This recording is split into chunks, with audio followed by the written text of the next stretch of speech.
Olá, eu sou a professora Ludmila, da Propedêutica Médica. Hoje nós vamos simular o exame físico de abdômen. Como material obrigatório neste momento do exame físico, nós temos o álcool a 70, que as mãos devem ser higienizadas imediatamente antes de examinar o paciente, e o estetoscópio, que também deve ser higienizado.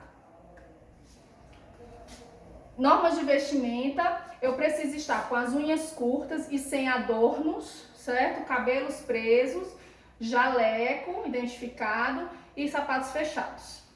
Tudo isso já ok, a gente vai abordar o paciente. Se identificando, eu sou a doutora Ludmila, sou médica, eu posso examinar o senhor? Sim. Como é o seu nome?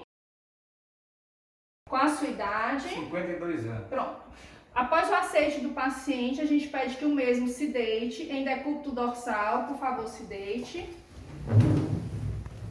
E o acadêmico ou o médico fica posicionado à direita do mesmo, certo? O senhor poderia tirar a camisa?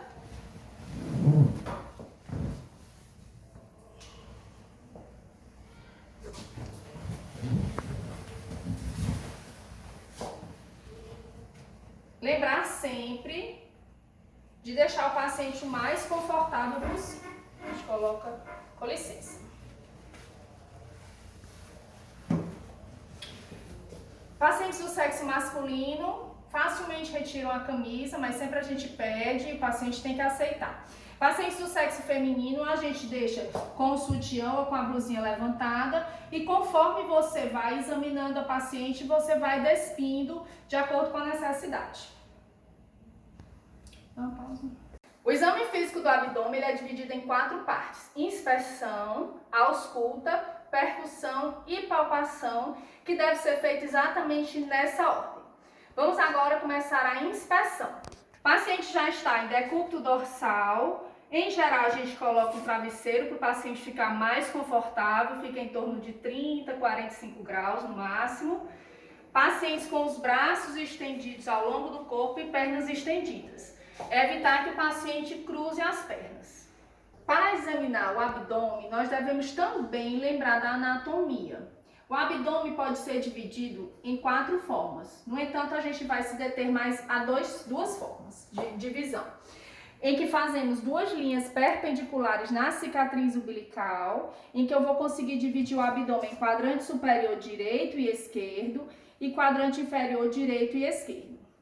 A outra divisão que nós devemos lembrar também é aquela divisão em 9 regiões, em que na parte superior do abdômen nós temos epigástrio, hipocôndrios direito e esquerdo, que ainda pegam o gradil costal, flancos direito e esquerdo, mesogástrio, fossas ilíacas direita e esquerda e hipogástrio. É sempre importante lembrarmos as características normais e principalmente a anatomia. Sabemos quais órgãos estão localizados em cada região anatômica. Na inspeção, nós devemos avaliar a forma do abdômen: globosa, escavada, em avental ou normal, que é o paciente com abdômen atípico. Devemos também visualizar se o paciente tem abaulamentos ou retrações no abdômen. Na manobra de Valsalva, a gente vai fazer a pesquisa de hérnias ou diastases. A gente pede para o paciente soprar o dorso da mão, as costas da mão. E observa se ocorre algum abaulamento em, por exemplo, região supraumbilical e um pouquinho abaixo do umbigo também, nessa região central, que pode ser a diastase do músculo reto abdominal ou alguma hérnia. A cicatriz umbilical pode ser retraída, plana ou protusa. Avaliando a parte de pele, nós devemos procurar cicatrizes, e aí tem que ser descrita a localização, se o paciente tem, né, a localização, o tamanho, se é uma cicatriz recente ou não. Se o paciente tem escoriações que são decorrentes de coceira, né, de ferimentos decorrentes da coceira, do prurido que o paciente possa ter, se ele estiver ictérico. Ao avaliarmos a palma da mão do paciente, devemos ver se o paciente tem eritema na região hipotenar e tenar, sugerindo um eritema palmar. Aranhas Lesões vasculares, que são aquelas lesões eritematosas, principalmente na região de tórax e abdômen, que se pressionarmos desaparece o fluxo e quando retira o dedo, o fluxo enche do centro para a periferia, conforme já foi relatado em aulas teóricas. Padrão de pelos, se é um padrão de pelos masculino, né? Se o paciente sempre teve aquele padrão de pelos normal, ou se ao longo do tempo ficou rarefeito, que pode também lembrar as hepatopatias crônicas. A parte da mama, a gente verificar se o paciente tem ginecomastia. Outro achado que devemos investigar é a circulação colateral, que é uma rede venosa bem mais visível, que se nós pesquisarmos e tiver, temos que saber o sentido do fluxo. No caso, o paciente não tem. Então, para a circulação colateral, supondo que ele tenha circulação colateral, que é aquela rede venosa bem mais dilatada e visível. Em geral, ela é mais sinuosa. No entanto, a gente tenta procurar um determinado local que ela seja mais linear. Então, simulando que aqui seja a circulação colateral, que é venosa, tá? O que é que a gente deve fazer? A gente tenta pressionar e retirar o fluxo desse vaso. Quando eu pressiono e tiro um dedo, se a circulação for abdômeno torácico, ela vai encher no sentido ascendente. E eu faço novamente para confirmar. Então, digamos que eu confirmei que essa circulação ela encheu do abdômeno torácico, então ela é ascendente, ok? Por outro lado, digamos que seja outro paciente, vou simular essa circulação ela sendo tóraco-abdominal. Como seria? Retiro o fluxo, faço uma leve pressão, retiro o fluxo desse vaso e agora eu vou retirar esse dedo. Então, se ela encher do tórax para o abdômen, certo? No sentido descendente, ela vai ser nesse tipo de fluxo. Então, eu faço com o outro dedo para confirmar. Em geral, vai ter também um pouquinho de fluxo no sentido contrário, mas o que a gente vai confirmar vai ser o que for mais intenso. Então, aqui, tóraco abdominal, certo? E o flapping, em pacientes que tenham encefalopatia hepática, quando nós fazemos esse movimento, se o paciente tiver um flap, ele vai ter a queda da mão, né, a flexão da mão mais rápida, associado à alteração do sensório. Lembrar também do sinal de Cullen e Gray-Turner, que são equimoses, no caso Cullen, periumbilical e Gray-Turner, mais flancos e lombar, caso o paciente tenha. Na ausculta, vamos utilizar o estetoscópio, que deve ser sempre limpo, principalmente na frente do paciente, isso é importante, com álcool a 70. Neste momento, vamos auscultar os ruídos hidroaéreos e as artérias. Na ausculta dos ruídos hidroaéreos, vamos lembrar daquela divisão em 4 quadrantes e vamos auscultar os 4 quadrantes, ok? Quadrante inferior direito, geralmente é o local onde vamos auscultar com mais intensidade por conta da válvula iliocecal. Em geral, nós passamos 30 segundos em cada quadrante, percebendo o ritmo dos movimentos.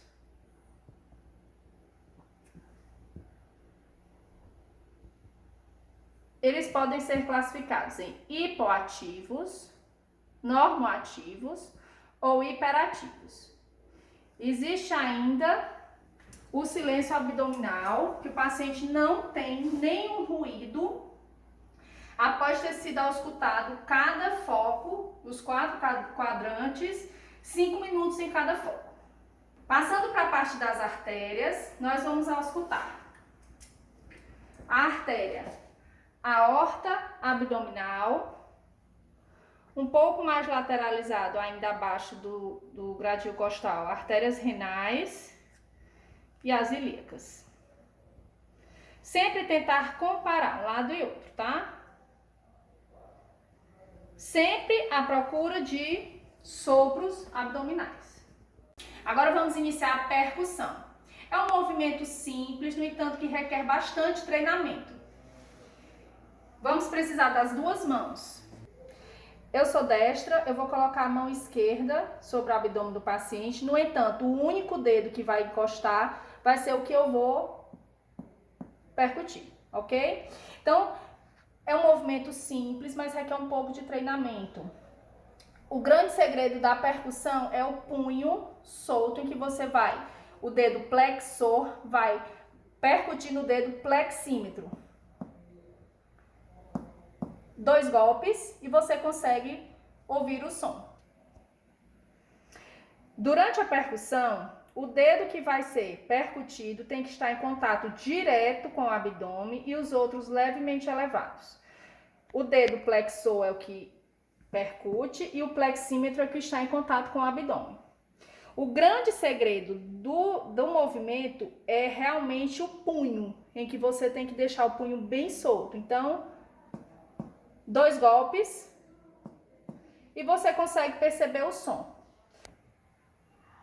Existem 4 tipos de sons que podem ser ouvidos. Som timpânico, que é o relacionado principalmente a vísceras ocas, a gases.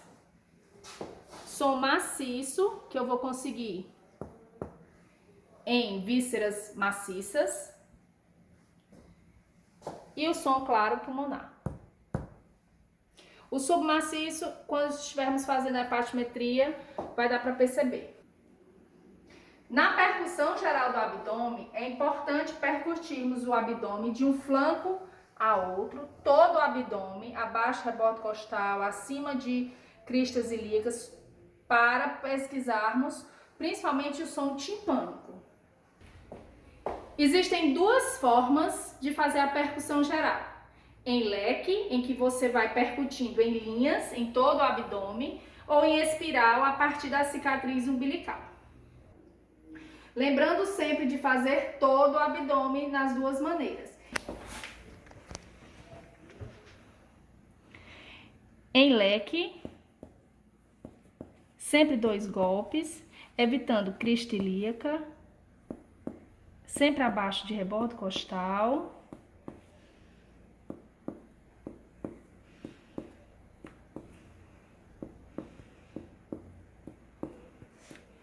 Predominantemente, o abdômen é timpânico.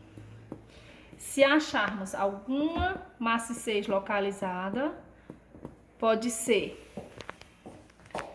alguma víscera,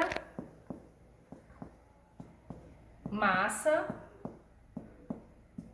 ou ascite.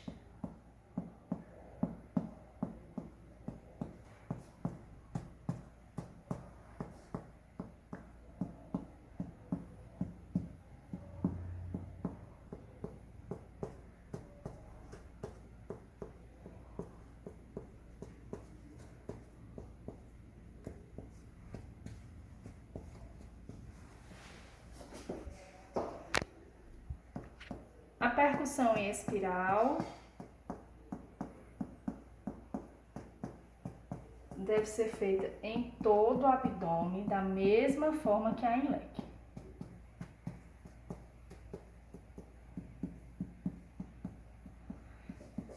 Lembrar sempre dos flancos.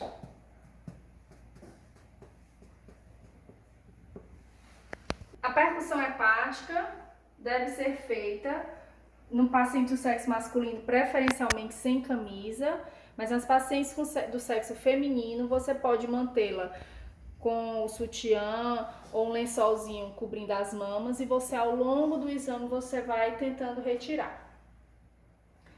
Em geral, o fígado inicia-se a partir do 5º ou 6º espaço intercostais. No entanto, a gente sempre tem que vir mais acima nos espaços para perceber a mudança no som. Som claro pulmonar, lembrar sempre que é no espaço intercostal, certo? Abaixo da clavícula já é o 2º espaço.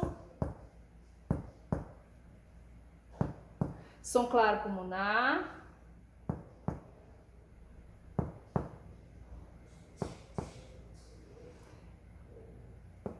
Perceberam a diferença de som? Eu vou reiniciar.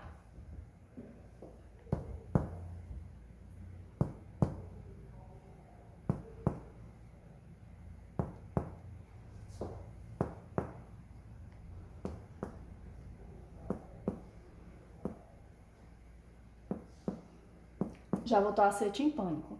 Então, quando a gente inicia na hepatimetria, eu vou conseguir definir o tamanho do fígado de acordo com o som percutido. O fígado geralmente inicia no 5º ou 6º espaço intercostais, geralmente em nível mamilar, que é o 5º. Vamos prestar atenção na mudança de som. Som claro pulmonar, claro pulmonar.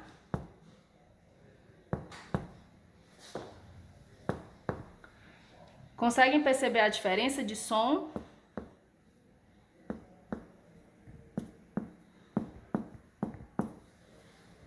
Vamos voltar. Então, som claro pulmonar.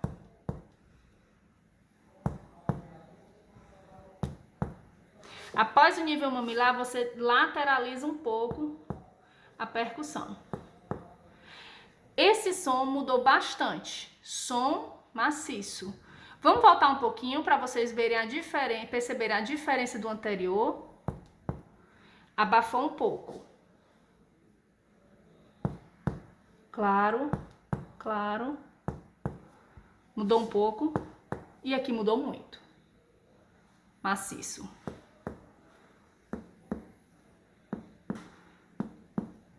Já voltou a ser o quê? Timpânico. Então, o fígado vai iniciar no submaciço e vai até aonde finaliza o maciço. Lembrando daquela forma superior do fígado em abóbada, por isso som submaciço. É importante vocês lembrarem de medir as duas polpas digitais para a gente conseguir quantificar o tamanho do fígado, certo? Ou se você tiver acesso a uma fita métrica também é importante, seria interessante. Mas sempre lembrar de higienizar. Então, iniciou no submaciço, eu vou calcular.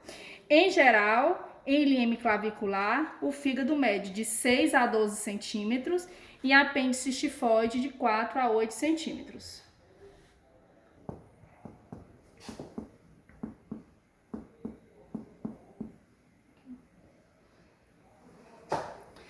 Neste caso, devido ao tamanho das minhas polpas digitais serem 3 centímetros, deu em torno de 9 centímetros. Durante a avaliação da hepatimetria, caso o paciente tenha uma percussão dolorosa, devemos lembrar de abscesso hepático. O nome do sinal é sinal de Torres-Homem. Durante a hepatimetria, podemos perceber um timpanismo na topografia hepática, que se denomina sinal de Joubert. O sinal de Joubert pode ser devido a uma interposição de alças intestinais ou a uma perfuração de víscera oca. A percussão do espaço de Traube serve para avaliarmos o tamanho do baço. Então, devemos procurar os últimos espaços intercostais, lembrando que nós temos 12 costelas e 11 espaços intercostais. A partir do 9º, podemos já pesquisar, fazer a percussão e que, se der som timpânico, é um espaço de Traube livre. Se der maciço, é um espaço de Traube ocupado. Então, lembrando, no espaço intercostal, fazemos a percussão. Caso a percussão do espaço de Traube tenha dado um som maciço, o paciente pode ter esplenomegalia, que é o aumento do baço em torno de 2 a 3 vezes, ou pode ter feito uma refeição muito copiosa. Para a gente diferenciar entre esplenomegalia e essa refeição copiosa, a gente já posicionado nos espaços intercostais, pode ser 9º, 10º, 11º, pede para o paciente inspirar e segurar um pouco. Vamos lá, puxa o ar. E percute, pronto. Se o som permanecer maciço, o paciente realmente tem esplenomegalia. Se o som ficar timpânico, o paciente não tem esplenomegalia e apenas comeu demais e o estômago estava realmente bem cheio e dificultou essa avaliação. Então, caso o paciente apresente maciez nos flancos, durante a avaliação da percussão geral, vai ser sugestivo de ascite.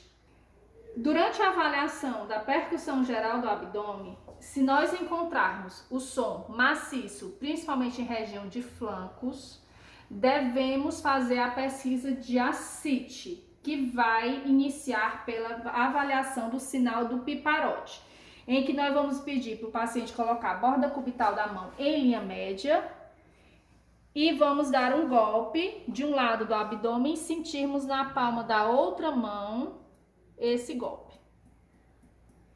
Por que a mão do paciente tem que ficar aqui? Porque vai bloquear essa vibração da parede abdominal. Eu apenas quero que seja do líquido ascítico. Então, se eu sentir na palma da minha mão, essa ascite tem acima de 1,5 litro, certo? Se o sinal for positivo, eu encerro e digo que esse paciente tem ascite de grande volume. Se eu não perceber essa vibração do sinal do piparote, eu vou ter que passar para um segundo passo da avaliação de ascite, que seria a pesquisa de maciez móvel, em que eu vou pedir para o paciente virar o decúbito, por favor, decúbito lateral direito. E o paciente com ascite, o que é que vai acontecer? O líquido vai, por gravidade, se alojar no lado do decúbito. Por consequência, aqui vai ficar o som timpânico. E aqui, o paciente, no caso com ascite, o som aqui seria maciço, tá bom? Quando o nome da manobra é maciez móvel, eu tenho que mover o paciente para o outro lado do decúbito. Por favor, vire para o outro lado. Percebam que eu não mudei o lado que eu estou do paciente. Eu estou à direita do paciente ainda. Por gravidade, o líquido vai vir para o lado do decúbito e neste local que eu percuti, vai ser o som maciço. Na maciez móvel, eu consigo perceber se o paciente tem ascite entre 1,5 litro e meio litro. Pronto. Lembrar sempre, se o paciente tiver hepatomegalia ou esplenomegalia, sempre afastar um pouco o local de percussão, tá? E para encontrar o som timpânico do lado contrário ao do decúbito. Após a avaliação da maciez móvel, caso seja negativa, a gente vai fazer a pesquisa de pequeno volume, em que o paciente tem que esvaziar a bexiga, porque a capacidade da bexiga é em torno de 200 a 300 ml, e vai pedir que o mesmo fique em pé e você percute baixo ventre. Neste momento, é importante lembrar de um ultrassom abdominal para quantificar esse líquido ascítico, que em geral é abaixo de 500 ml. A punho-percussão lombar ou sinal de Giordano deve ser feita no paciente que tenha queixa de dor lombar e que seja sugestivo de um pielonefrite. O senhor se senta, por favor. Sempre devemos lembrar de perguntar qual o lado que dói. Qual o lado que dói? O esquerdo. Pronto. Então, a gente vai iniciar pelo lado que não dói, à direita do paciente, tá? Lembrando do ângulo costo-vertebral, que a gente deve percutir. Ele se queixou de dor à esquerda, eu vou começar à direita. Então, a gente vai para o ângulo costo-vertebral e faz uma punho-percussão. O paciente deste lado não tem dor. Do outro lado, após a punho-percussão, ele vai sentir um incômodo. Para fazermos a palpação superficial e profunda, devemos sempre questionar se o paciente sente dor ou algum incômodo em determinada região do abdômen. O senhor sente dor? Não. Pronto. Se ele me relatasse dor ou incômodo, eu deveria finalizar o exame por essa parte. Sempre procurando regiões não dolorosas para iniciarmos o exame. Então, na palpação superficial, devemos avaliar sensibilidade na parede abdominal, defeitos na parede abdominal, podemos já perceber massas ou megalias e sempre tentamos manter a mão bem suave. Sempre olhar para a face do paciente para perceber se realmente ele está sem dor. E aqui a gente vê que é um abdômen flácido. Não por flacidez de tecido adiposo, mas sim porque é um abdômen que eu consigo palpar.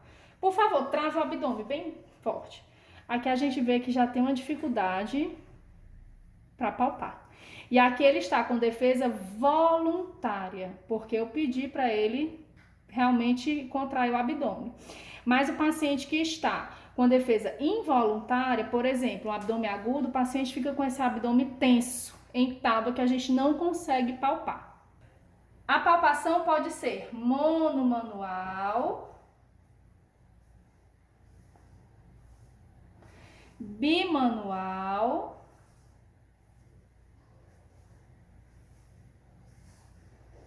ou mãos superpostas.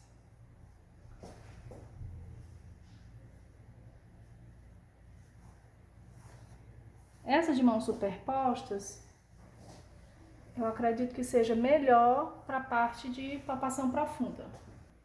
Na palpação profunda, realmente a gente vai aprofundar mais, procurando vísceras, massas e sempre lembrar de observar o faces do paciente.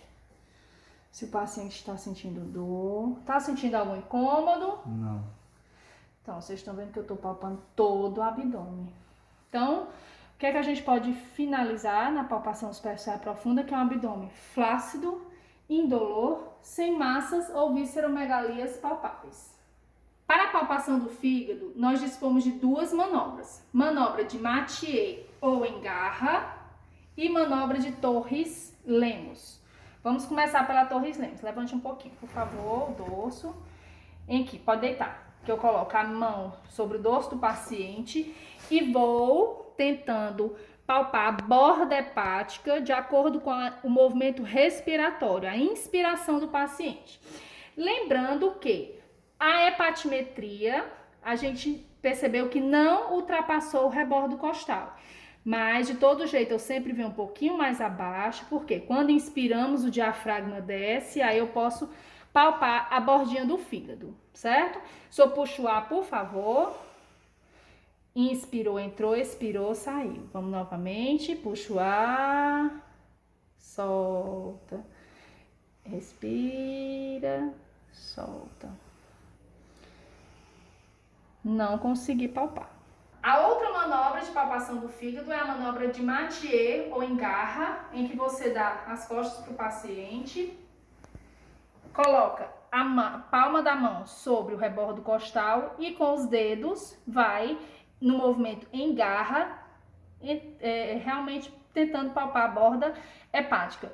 Por isso, mais uma vez, que a unha deve ser curtinha. Então, puxa o ar, solta novamente, solta mais uma vez, solta de novo. Não palpei.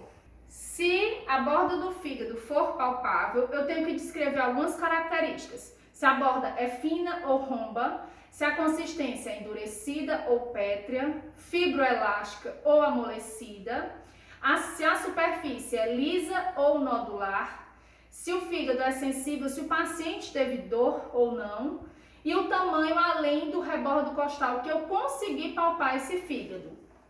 Então, em centímetros, até 2 centímetros, 3 no máximo, o paciente pode ter um fígado palpável e ser normal. Na palpação do baço, você vai colocar a mão esquerda por trás do dorso do paciente e vai também no sentido cranial, tentando palpar a borda do baço. O baço não altera parênquima, ele apenas aumenta o volume, cresce. Peço para o paciente inspirar. Solta, puxa o ar, solta, pronto. Então, inspirou, entrou, tá? O que é que acontece? O baço pode ser palpável normalmente em pacientes magros e jovens. Se o espaço de Traube for ocupado, durante esta manobra você tem que palpar o baço, porque ele vai estar aumentado de 2 a 3 vezes o tamanho. A classificação de Boyd ou de esplenomegalia divide-se em 4 níveis. Rebordo costal esquerdo, nível 1. Entre rebordo costal esquerdo e cicatriz umbilical, nível 2. Na cicatriz umbilical, 3. e abaixo da cicatriz umbilical, podendo chegar até crista ilíaca antero superior, BOID 4. A classificação de BOID ou de esplenomegalia tem 4 níveis. BOID 1, o baço é palpável abaixo do rebordo costal. BOID 2, entre rebordo costal e cicatriz umbilical, nesse espaço. BOID 3, em nível de cicatriz umbilical. E BOID 4, que pode chegar até a crista ilíaca antero superior esquerda.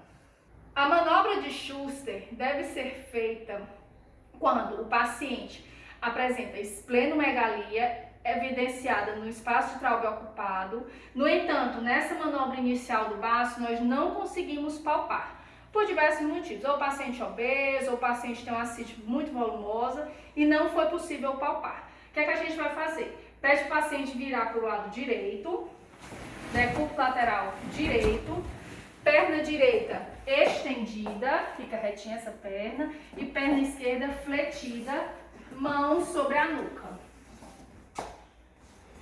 Certo? E aqui eu vou fazer o mesmo movimento. Pedir para o paciente inspirar, puxa o ar, solta, puxa novamente, tentando palpar a bordinha do baço.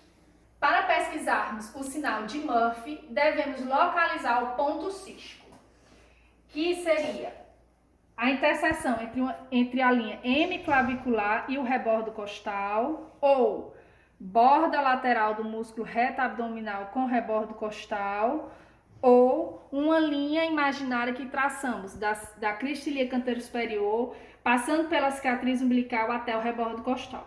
No ponto cístico, eu vou fazer uma leve pressão e pedir para o paciente inspirar. Puxa o ar.